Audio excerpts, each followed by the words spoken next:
It's a pleasure to introduce Father Peter Mitchell.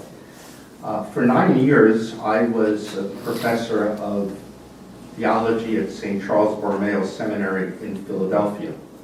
And that's where I met Father Mitchell. I suppose he came in 1995. And I taught him several courses, more than he'd like to remember, I think. And he was ordained to the priesthood in 1999. He's a priest incarnated into the Diocese of Green Bay, Wisconsin. He's a pastor of a very large parish in Green Bay. And Father teaches in a Catholic college in that diocese. I don't remember the Silver Lake College. It's run by Franciscan sisters. Father Mitchell has his doctorate in church history from the Pontifical Gregorian University in Rome. And the book, The Coup at Catholic University, is his doctoral dissertation. It was December the 8th, 2004, at the Pontifical North American College, and Father Mitchell came to visit me. I had just gotten out of the hospital I was in the hospital for about 2 months, and Father kindly came to visit me, and he came in a state of shock. He had just witnessed a terrible motorcycle accident on the street. A young man died, and he came shaking and so sad. And we talked, we prayed, and then he told me that he was looking for a theme for his doctoral dissertation. One of my teachers in graduate school, and a very dear friend and mentor, was Monsignor Eugene Curran, who was once dean at the Catholic University of America. And so I suggested to Peter that morning on the Feast of Our Lady's Immaculate Conception that he consider researching what happened at Catholic University and Monsignor Curran's role in that drama. And I'm very pleased to be look down at the book and to know that through this book, the great heroism of Monsignor Curran will be better known. Some people think Monsignor Curran is a man of extraordinary holiness. We'll leave that up to the church to decide. But certainly he was a great scholar and a man of great fidelity to the magisterium of the church. So it's with a great joy for me to welcome my former student and friend, Father Peter Mitchell.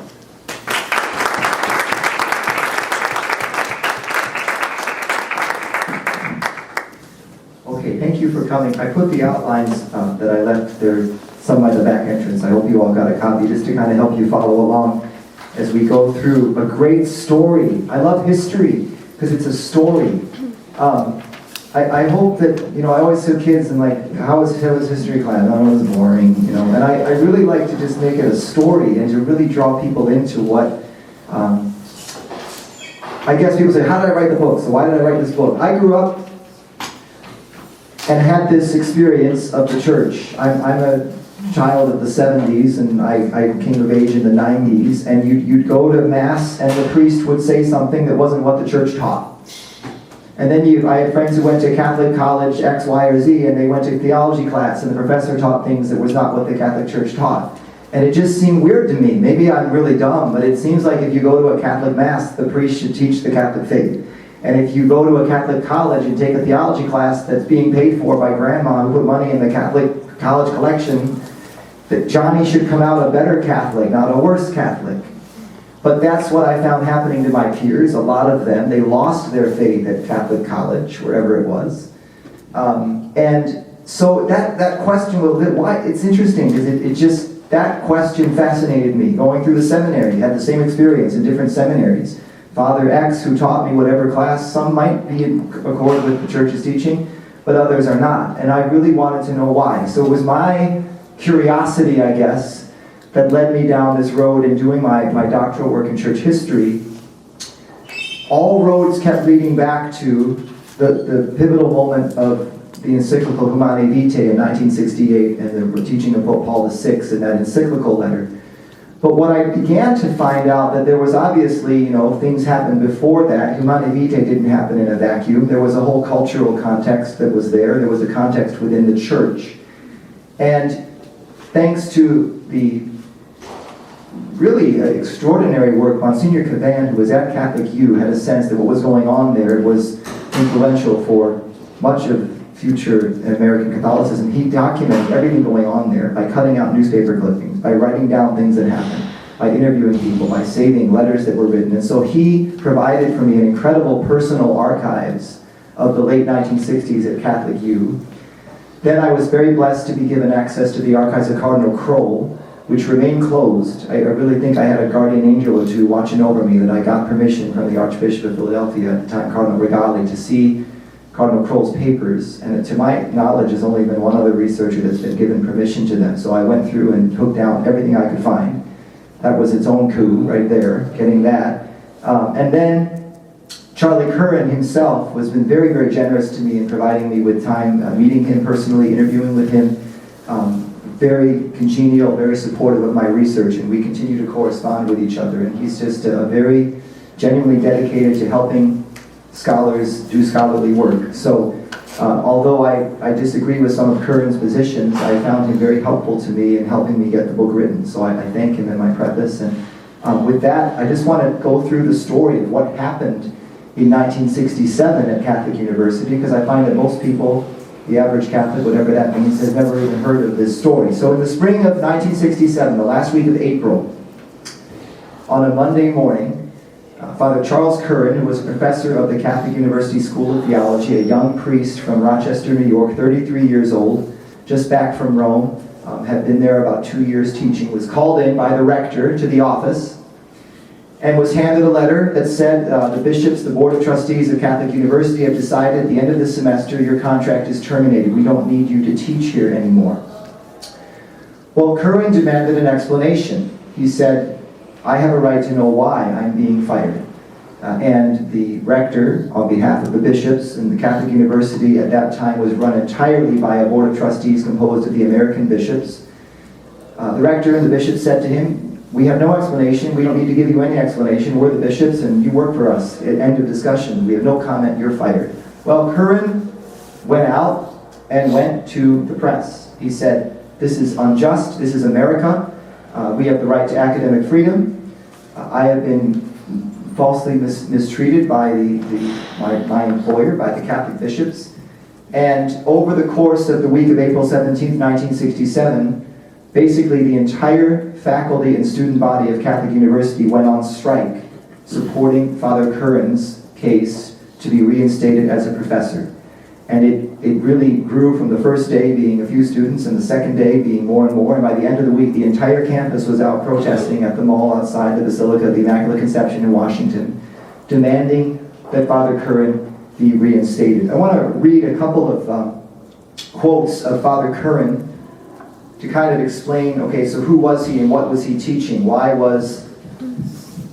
did the bishops find his teaching to be problematic? This is just quotes from his interview that was given in the National Catholic Reporter in the fall of 1966. Curran said that no one in the church has a monopoly on the Holy Spirit, not the Pope, not any bishops, not priests, not anyone. And he said what needed to be considered in teaching moral theology was the experience of the Christian people, and that we needed to not focus on condemning specific actions as wrong, but rather look at the entire moral situation of a person so that we can see the moral life more positively. And his quote that was sort of a little bit of humor involved here, he said, I mean, even the Boy Scout oath sounds more positive than the Ten Commandments.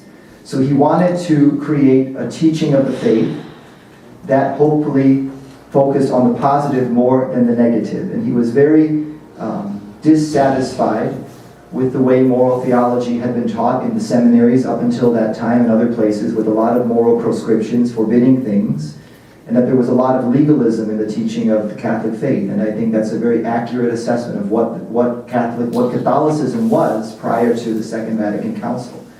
So there was a culture, to simplify this, let's say in the 1950s within the Catholic Church, that was very legalistic.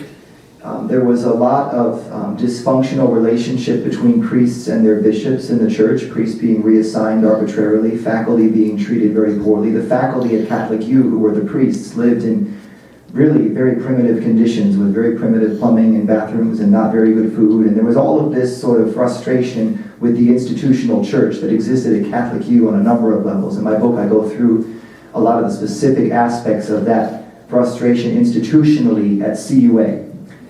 Curran, in walking out and saying that he was going to protest the bishop's right to dismiss him, tapped into a lot of this frustration with the way things were in the church, and particularly in the way I think that priests related to bishops and the way bishops use their authority in the church, and often a very authoritarian way back in the good old days, in quotation marks. And so Curran tapped into all of this frustration and led this overwhelming show of support for the principle of academic freedom. And basically, there were, I'm just going to keep quoting from, there were two positions that came to be clear during this week. The intellectuals, Catholic intellectuals, more and more in the 1960s, began to feel that they were being mistreated by the hierarchy, not respected in their vocation as academics. And they claimed that American educational standards of academic freedom gave them the right to speak and teach without any interference from any outside authority, largely due to the influence of what's called the American Association of University Professors, the AAUP, which is kind of the ACLU of higher education, okay? And that, the AAUP, and I devote a whole chapter to the history of the AAUP in my book, founded, coming out of the German tradition, saying that really any kind of dogmatic presupposition needs to be taken out of education so that we can be open to the truth, whatever that is. And the quote that I give you there, it's the second, it's the large quote on the first half of the page there, from a statement in 1940 by the AAUP. The purpose of this statement on the principles of academic freedom is to promote public understanding and support of academic freedom and tenure, and agreement upon procedures to ensure them in colleges and universities. Institutions of higher education are conducted for the common good and not to further the interest of either the individual teacher or the institution as a whole. And notice how that puts two things in opposite. There's the common good, and then there's the good of the, in this case, the Catholic institution. The common good depends upon the free search for truth and its free exposition. Academic freedom is essential to these purposes and applies to both teaching and research. Freedom in research is fundamental to the advancement of truth. Academic freedom in its teaching aspect is fundamental for the protection of the rights of the teacher in teaching and of the student to freedom in learning. It carries with it duties correlative with rights. So Catholic intellectuals in the 1960s more and more felt that the magisterium of the church, meaning the bishops of the church, and as they exercise their authority as the board of trustees of not only Catholic University but other colleges, were largely not respecting their freedom to teach as they wished. And Curran galvanized that sentiment, and it overflowed into this protest that consumed all of Catholic University in the spring of April 1967. The bishops of the church made a conflicting claim. They claimed that their role as guardians of the Catholic faith obliged them to intervene whenever they believed that the teaching of a particular professor compromised the Catholic identity of the university. They felt that they had the right as bishop, if they felt that a professor violated church teaching, that they could remove that professor. So the theologians were emphasizing the great American principle of freedom in the educational tradition.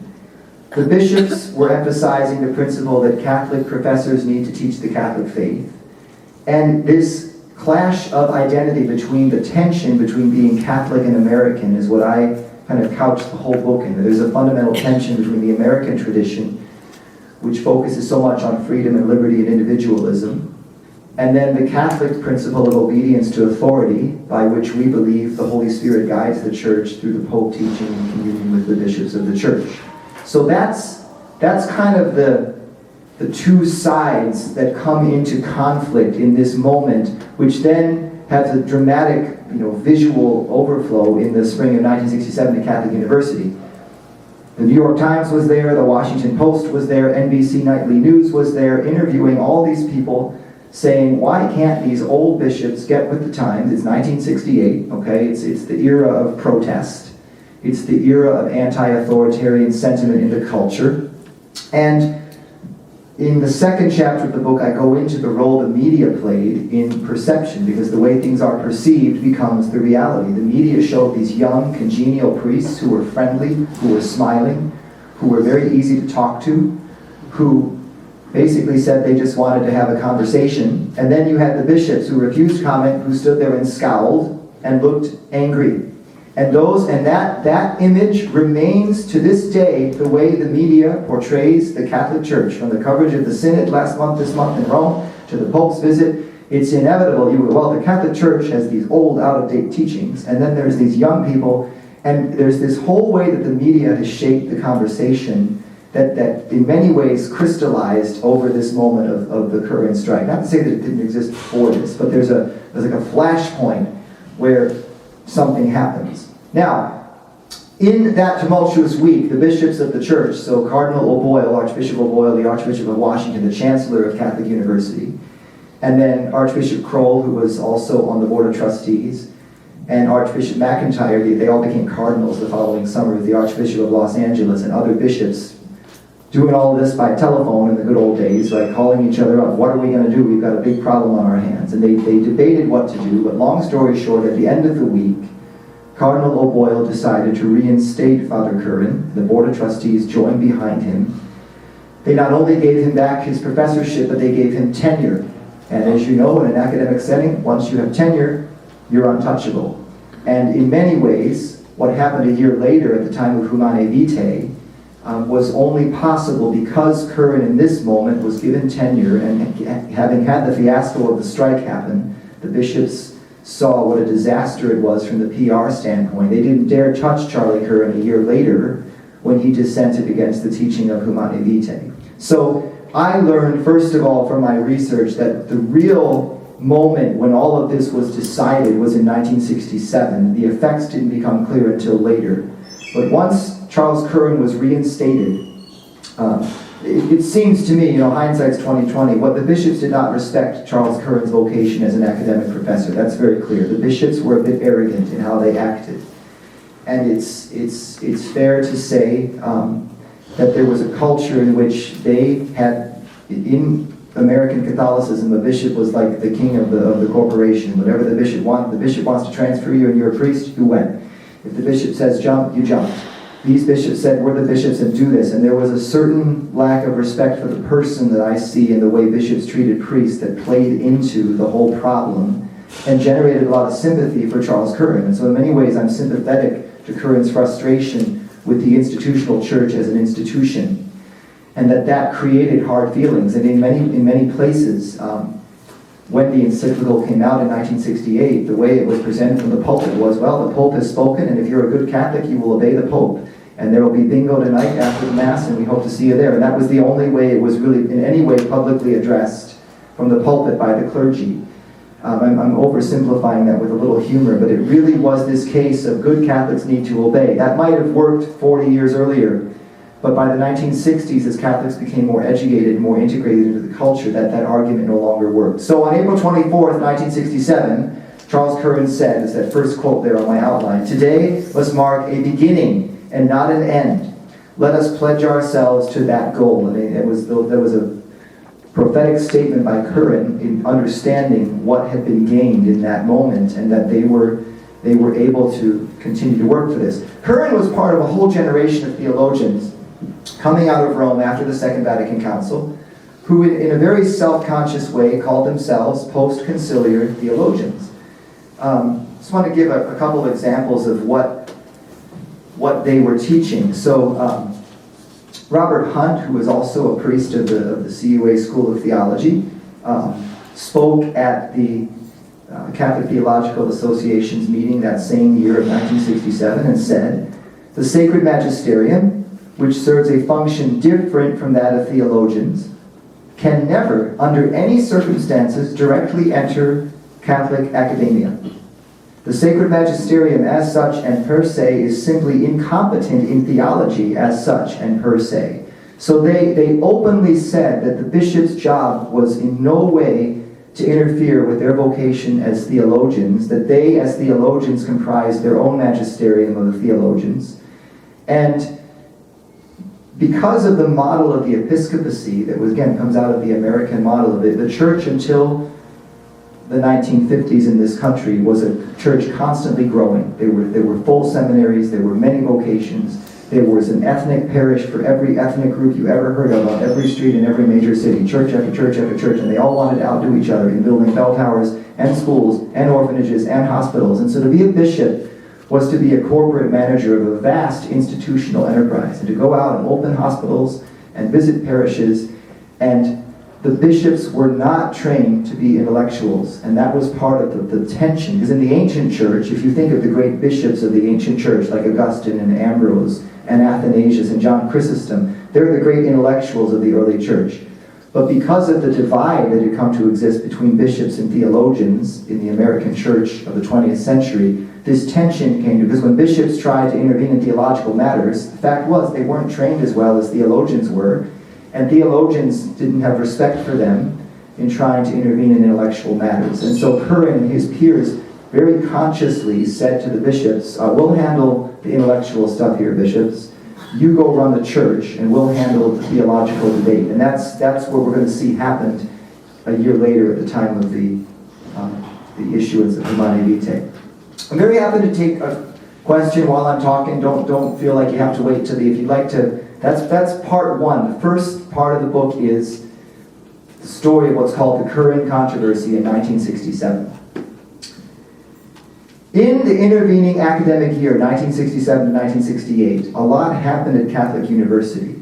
The first thing that happened in the summer of 1967 was what's called the Land O'Lakes Statement, which was a gathering of the presidents and leaders of many Catholic colleges across the country in a little town up in northern Wisconsin, where I'm from.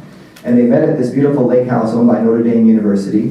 Theodore Hesburgh called them together, the president of Catholic University, president of Notre Dame, excuse me. So the presidents of Fordham, Boston College, Holy Cross College, Georgetown, St. Louis University, Notre Dame, and many other colleges convened. Catholic U was not directly part of this meeting because they were a pontifical university, and maybe I should just clarify that. Catholic University in its charter is called pontifical, founded by the Pope, Leo XIII in 1889, mandated by the American bishops with the specific mission of teaching the Catholic faith to Catholic youth, and also to form graduate students, such as priests and religious sisters from dioceses all over the country, to go back to their home diocese and teach people the Catholic faith. So Catholic University is directly under the oversight of the Pope as a pontifical university, especially in its faculties of theology and canon law.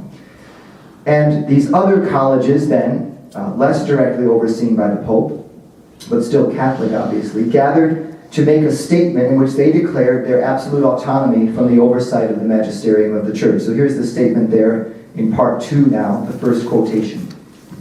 To perform its teaching and research functions effectively, the Catholic University must have a true autonomy and academic freedom in the face of authority of whatever kind, lay or clerical, external to the academic community itself. To say this is simply to assert that institutional autonomy and academic freedom are essential conditions of life and growth, and indeed of survival for Catholic universities as for all universities. July 23rd, 1967. So the whole statement came to be called the Declaration of Independence of higher Catholic higher education in this country from the oversight of the Pope and bishops. And so in that context of the greater picture of higher education, what was going on at Catholic University was very closely watched, because it reasoned that if the school most directly overseen by the Pope and bishops could effectively throw off the authority of the bishops, it would make logical sense that other schools that are less directly overseen by the bishops and the Pope would be able to follow that trajectory. So in that year of 1967-68, Catholic University was up for reaccreditation, which again, you know within academia, being accredited is the whole game is on getting your accreditation.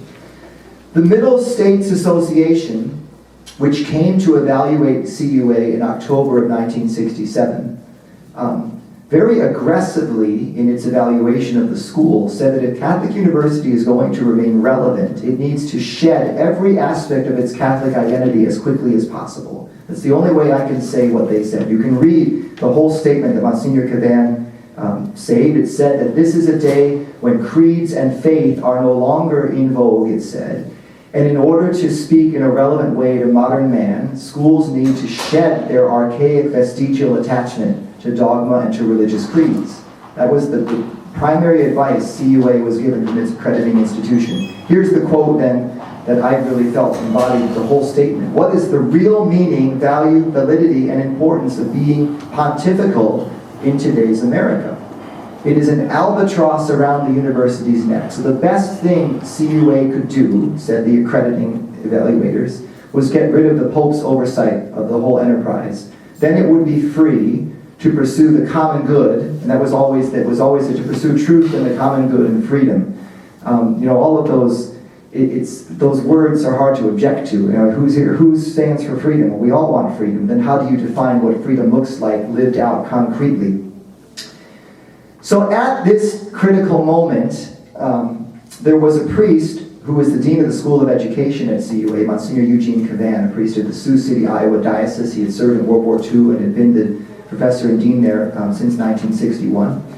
And he felt that all through this whole debate, he said what was at stake, he kept having one refrain in his writing and correspondence.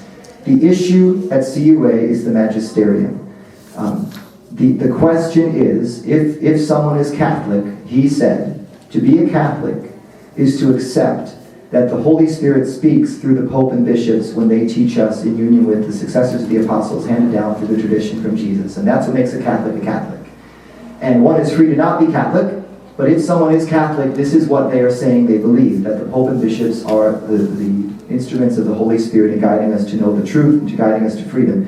So Monsignor Curran was moved in his prayer, I assume, and in his academic position, to state publicly, since everyone was out protesting for academic freedom in support of Father Curran, he issued a statement saying, "I'd just like to say that I support the magisterium." Well, in terms of his academic career, that was a huge mistake, because he dared to dissent from the dissenters. He dared to say that he believed, as a free educator, that he submitted to the authority of the church and wanted to follow it. At the time of the strike, his School of Education issued a statement. He was ostracized by the rest of the academic community. They were the only school that did not join the walkout of all the other schools of the university in April of 1967. And throughout the academic year 67-68, Monsignor Curran started to get this sense that there was really a vendetta coming against him, that there was people out to get him, to give him retribution because he had not supported Charlie Curran at this moment of the strike. Curran wrote, as this whole debate was happening about reaccreditation, about the distinctly Catholic methodology that is brought to the teaching of theology. And in many ways, his essays that he wrote during this year are a beautiful defense of the right to religious freedom. He says, if we want to be American and free, we need to begin with the bedrock principle of American history of the right to religious freedom. And that freedom gives us the right to be Catholic. And if we are Catholic, then we are asserting a diverse methodology from the methodology of the empirical sciences. He said the idea that there should be no constraint upon what is taught in the classroom, no constraint upon research, he said that is a completely valid statement if you're teaching empirical science. If I'm a chemist in the chemistry lab, nobody can tell me what I can or cannot do. I can experiment all day and find my conclusions and prove them or disprove them by the scientific method. But he said in theology, as Catholics, we follow a diverse methodology. Because theology is not an empirical science. You can't go and do an experiment to find out whether God is there or not. You have to rely on revelation. So he writes about this.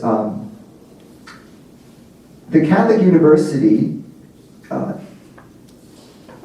needs to be free to exercise itself according to its own proper methodology.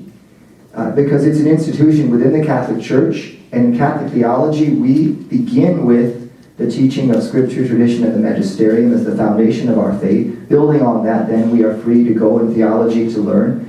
But he said that we must not become narrow-minded by insisting only on the empirical method. So he really couched his argument that to be a Catholic meant that we were diverse. Can you be open to diversity, he said, by accepting that we are Catholic?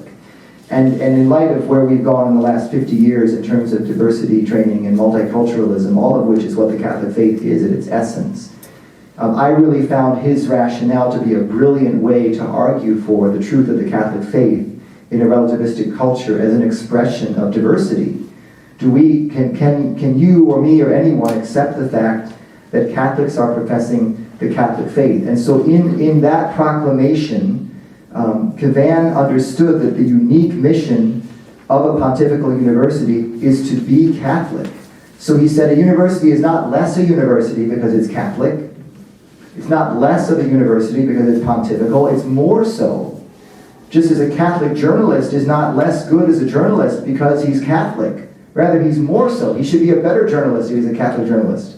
So too for a Catholic doctor or a Catholic businessman, and likewise for a Catholic university. Neither the adjective Catholic nor the adjective pontifical derogates from or destroys the noun university. The objectives that are being articulated at this time for the Catholic University of America should be definite on this point, that we can be free to fulfill the qualitative excellence denoted by these two adjectives, Catholic and pontifical, so that CUA will exemplify fully on the human scene the natural good denoted by the noun university. So he's really brilliant there. He's saying that in order to serve the common good, you and I or anything need to be fully ourselves.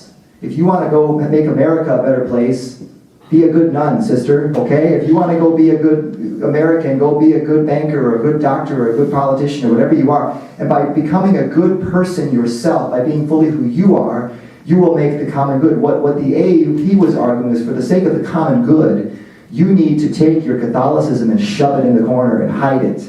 And that will make us all have a better country where there won't be bigoted people like you imposing your Catholic morals on everybody. That really is very much the message of the AAUP in its anti-dogmatic dogmatism, if you follow me there, right? It was the dogma that we can't have any dogmas. So in that moment now, it's the fall of 1967, the rector at the time of the Curran strike, Bishop McDonald, was removed by the Board of Trustees because of the fiasco of the strike. And a new acting rector was named, who had been a member of the School of Theology, Father John Whalen. And he was a close companion and peer of Charlie Curran.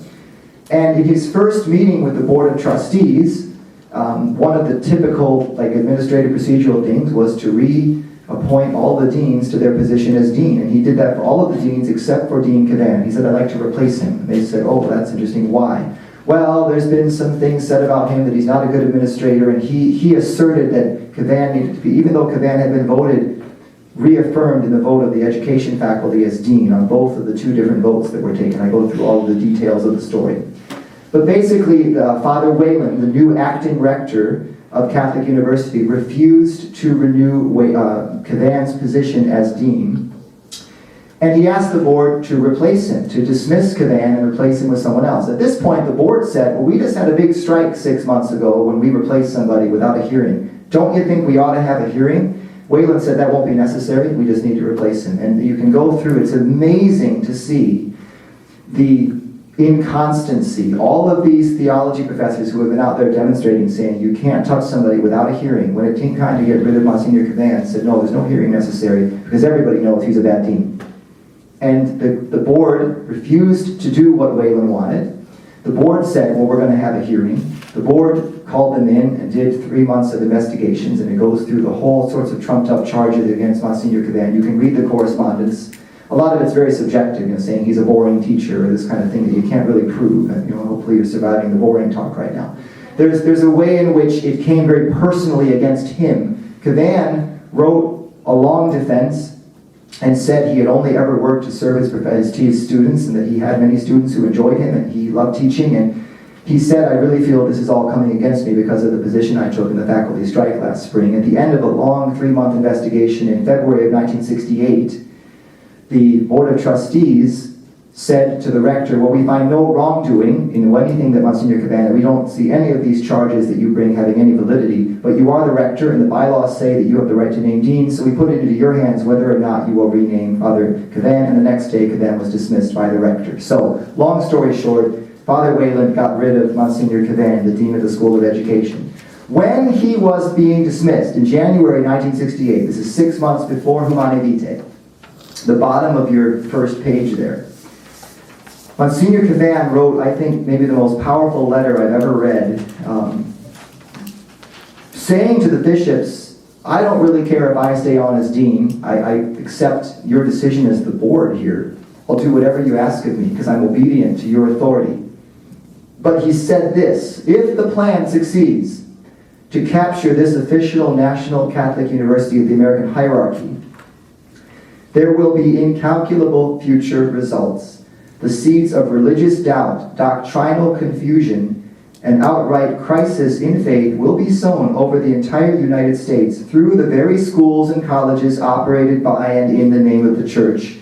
And I will tremble for the future of the church in this country. I personally feel those words were prophetic, that he really nailed exactly what happened in the subsequent 2 generations, because I grew up with it.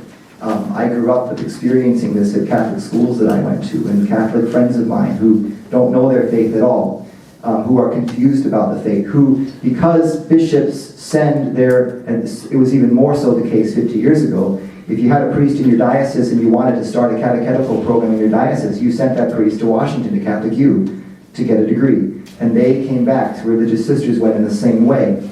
They came back infused with this sense that the teaching of the magisterium was in no way necessarily part of the Catholic faith. It was something that we could read about the way we might read about anything of anyone's opinion and respect that opinion, but then think for ourselves. And that was the position that Charlie Curran effectively, and all of his peers in the School of Theology in 1967, made kind of the foundation of the teaching of theology at Catholic University, and from there it went out to many other Catholic institutions. Okay, this sets the stage then for part 3, which is the dissent against Humane Vitae in the summer of 1968. I'm just going to take a sip of water here.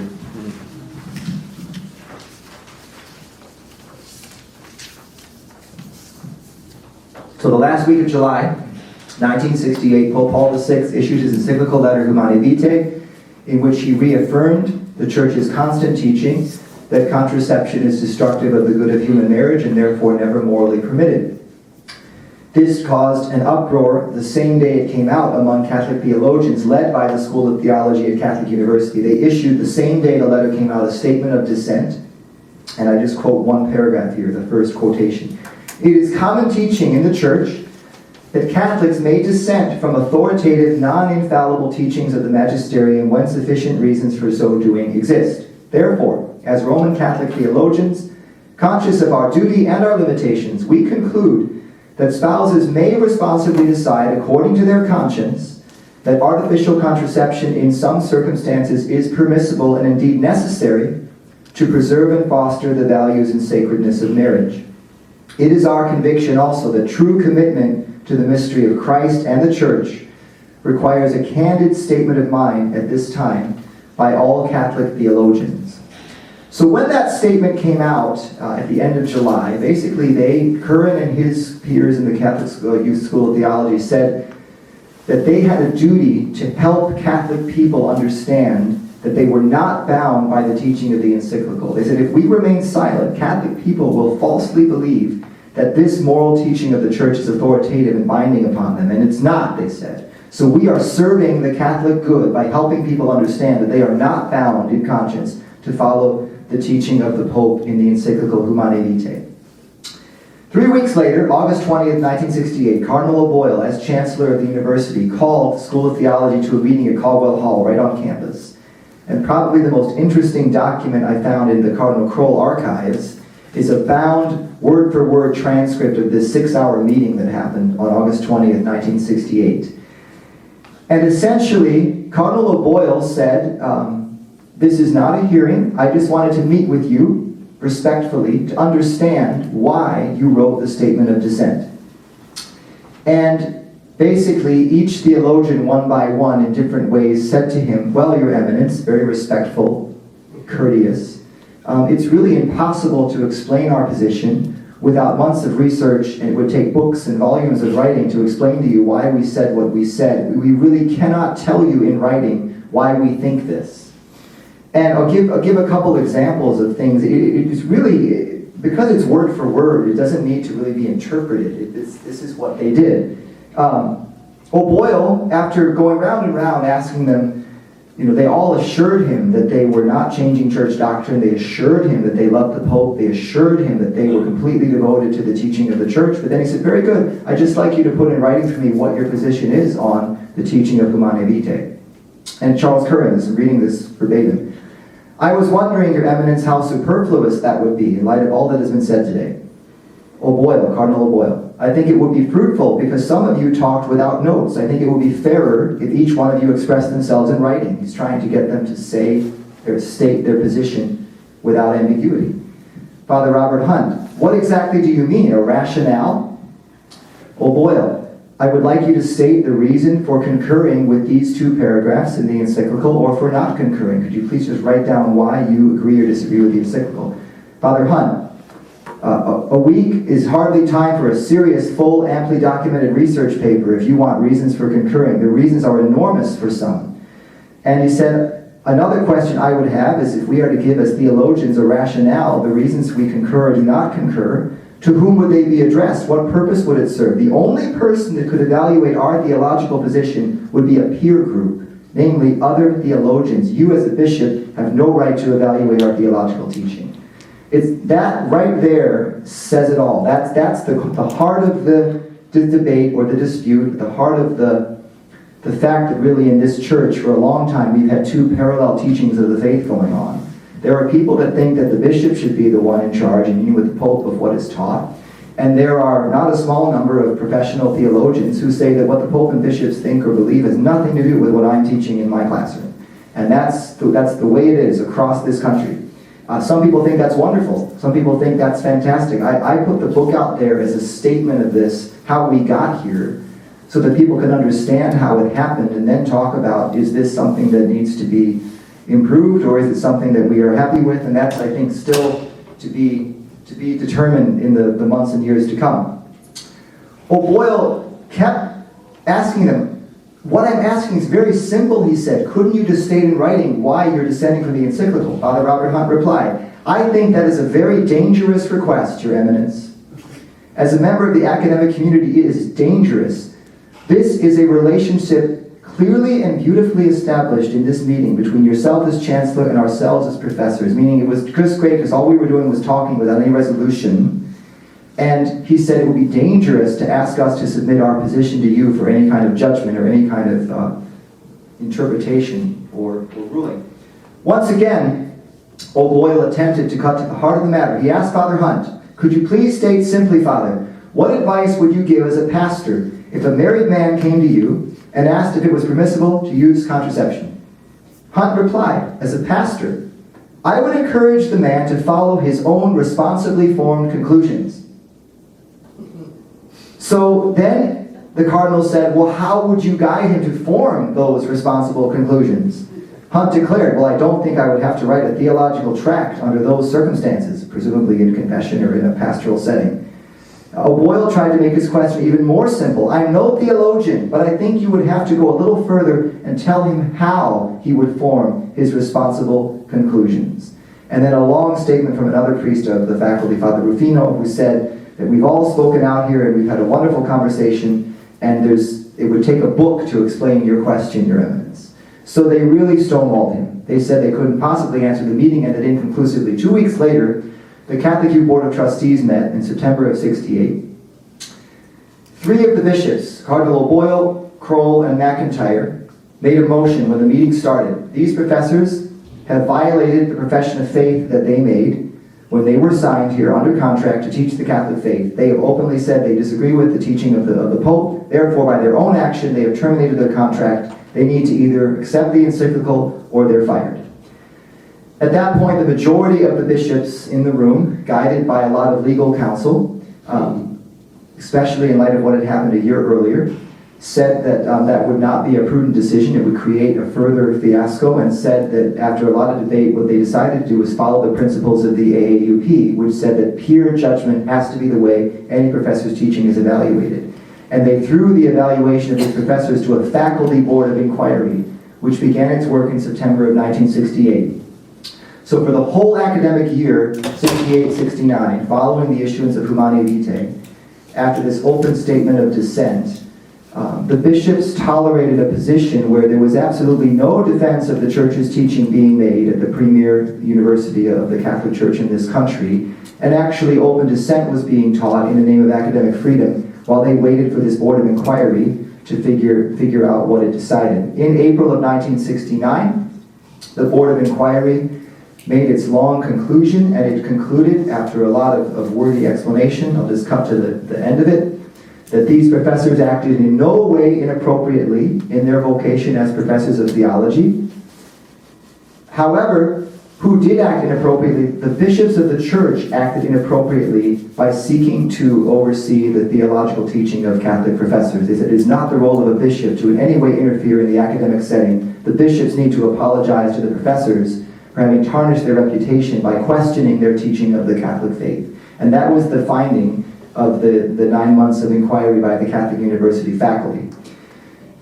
In the final chapters of the book, it's kind of like the story that won't end. They kept going back, isn't there something we can do? And they had another committee, and they had another evaluation, and after about a year and a half of process in Board of Trustees meetings, the whole matter was dropped, and it was decided to move on. One question that remains unanswered, because the archives are not open, is was there any intervention by the Holy See in this matter?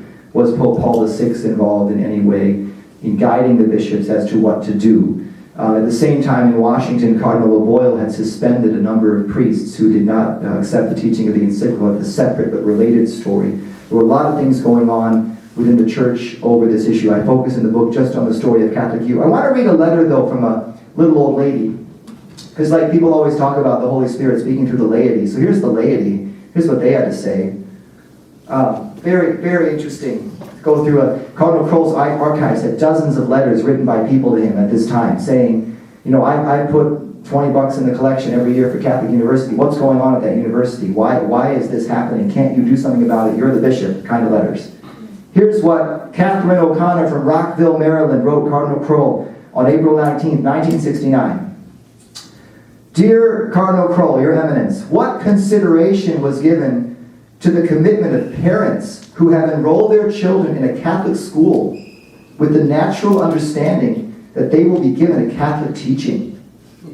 What consideration has been given to the Catholic students themselves who have assumed that the teaching they're going to receive at Catholic University will be Catholic? And finally, what consideration has been given to the indirect but no less valid or serious commitment to other Catholic universities and colleges, to seminaries, to Catholic high schools, and to the students and parents of students who attend these schools, that their Catholic university-trained teachers will give Catholic teaching? Because Catholic University, I'll say this, it was set up to be a conveyor belt where you send in your teachers and they go out and they teach at all the Catholic colleges in all 50 states and Catholic high schools and Catholic seminaries. And the theology of dissent from Catholic U was disseminated systematically to seminaries, to Catholic colleges, to Catholic high schools and parochial schools. That's really the story. There's the subsequent sequel of what happened in 1986 when Charles Curran was investigated by the Holy See under Pope John Paul II. His license to teach theology was taken away, and he was dismissed, and he is now Professor Emeritus at Southern Methodist University. But that was 20 years later, essentially, from the first controversy. Yes? But he was allowed to stay, just not to teach that subject, right? They didn't fire him from Catholic. He was told he could not teach that subject, and then he chose.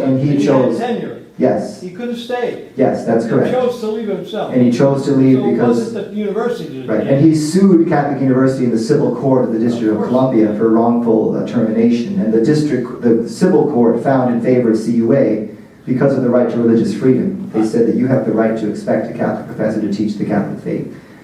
I just want to read from the conclusion here, and I wrote this down just to summarize, and I'm happy to take, I'd love to have a great discussion and questions. The struggle at CUA never strayed far from a recurring theme identified by Eugene Curran in the first days of the 1967 strike. The issue is the magisterium. The central issue of the debate was the specific nature of the authority of the Pope and bishops. Both the dissenters and the Board of Trustees agreed that the proper functioning of the bishops was essential to the university's success in its mission. In the dissenters' view, the bishops needed to remove themselves from making any theological judgment whatsoever about the content of their teaching. The bishops, in contrast, expected that their definitive teaching would be promoted and defended by the professors they commissioned to teach. The clash of these two incompatible understandings of the magisterium lay at the heart of the entire story as it unfolded. The so-called compromise between the two that was eventually reached, where Curran and the School of Theology continued teaching, was in fact a settlement entirely deferential to the demands of the dissenters. They effectively took over the teaching of theology at Catholic University, hence the name of the book, The Coup at Catholic U. And then my last paragraph. The Coup at Catholic University by the dissenting professors, led by Curran, marked the beginning of the formation of an entire generation of undergraduate and graduate students at Catholic universities throughout the United States who were thoroughly indoctrinated in post-conciliar theology's understanding of Catholic identity. A teacher of the Catholic faith could freely disagree with the authoritative teaching of the magisterium, all the while affirming his respect for what was called the opinion of the Pope and the bishops. For nearly 20 years, Curran taught at CUA, despite his positions openly contradicting the teaching of the magisterium. The takeover of CUA in 1967 was the single most significant cause of the widespread dissent from church teaching among the Catholic laity in the United States after the Second Vatican Council. So that's the short version of the story. So I'd love to have your comments, your thoughts. I really am always tried to write a story that made sense to people so that they could understand how we got from point A to point B to where we are today. And also the importance is that you have found, archival material that has never been, unearthed or read before, right? And that makes the book really particular. What the archives really, tell us about this story. Yes, Father Moreno. If I may, thank you. I came in late, so please forgive me if you cover material I'm asking about. Just maybe first a clarifying comment on Professor McGlone's. He was not allowed to teach. The School of Theology was and is a pontifical faculty. So he was removed from the pontifical faculty, but he was being elected in '86. But he would have been, because he had tenure, he would be kept in the Department of Religion and Religious Education at that time. But he simply decided he didn't want to do that. He wanted to teach theology. Yes. But I'm wondering, to what extent would you say that the whole, I know at the end of your book you have the Land O'Lakes statement, Yes. and maybe you've talked about that, but I mean, that was such a landmark document for Catholic education, higher education in the United States. And the idea, we had an archbishop here who signed that document, Archbishop McCarrick, when he was president of the Catholic University of Puerto Rico. Right. He may be the last living signatory of the Land of Lakes document, although I don't know that for certain. But there was had such extraordinary influence, and it was basically that the bishops are external to Catholic universities and really should not take any part in it. Correct. And so I went through that statement. The Curran strike was April 1967. The Land O'Lakes statement in July of that same year was in the context of that whole moment when there really was a great debate taking place within this nation. And I think that it's hard to, and I'm young enough that I was born long after all this stuff happened. I think it's hard for the younger generation to appreciate how much frustration there was among Catholic intellectuals with the leadership of the church. That was a genuine and legitimate frustration. There was a lot of censorship by the church in the 1950s. There was a lot of repression of the intellectual vocation, and people felt that bishops did not support Catholic intellectuals. I think that all played into the moment in which Catholic intellectuals joined forces at Land O'Lakes and said, bishops, please do not interfere in any way with our teaching. And this is where Eugene Curran interjected and says, but to be Catholic is to say that the teaching of the Church and of the Holy Spirit comes to us through the definitive teaching of the Pope and the bishops. And he maintained that Catholic methodology had the right to affirm the role of the bishops in overseeing doctrinal teaching, that's what makes a Catholic a Catholic. And that's where there is, as I said, there's two churches in this country. There's the church of people that accept the teaching of the bishops, And there's the church of many people who completely disregard the teaching of the bishops. They're all within what's called the Catholic Church, but they exist as parallel churches in the church today. That's been my experience growing up as a post-Roe versus Wade Catholic, as I call myself. But the fruit of this is in a culture where there's great moral confusion with Catholic politicians who vote pro-abortion consistently and are they're quote good Catholics. And so you really don't have to abide by any definitive moral teaching to be a professing Catholic in this country, as I've grown up experiencing it.